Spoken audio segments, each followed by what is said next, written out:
You won't believe how much our approach to cooking has changed over the years. In the past, home cooking was a cherished ritual, often passed down through generations.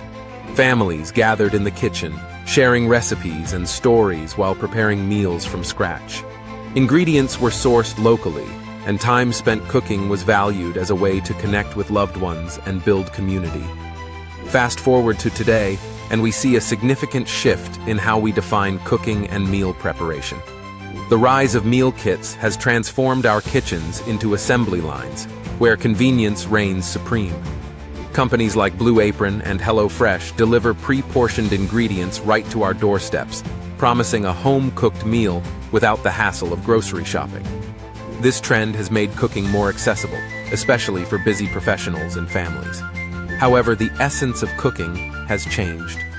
While meal kits offer variety and ease, they sometimes lack the personal touch and creativity that comes with traditional cooking. As we navigate this new culinary landscape, it's essential to reflect on what has been gained and what has been lost. How do you feel about this shift from home cooking to meal kits? Share your thoughts.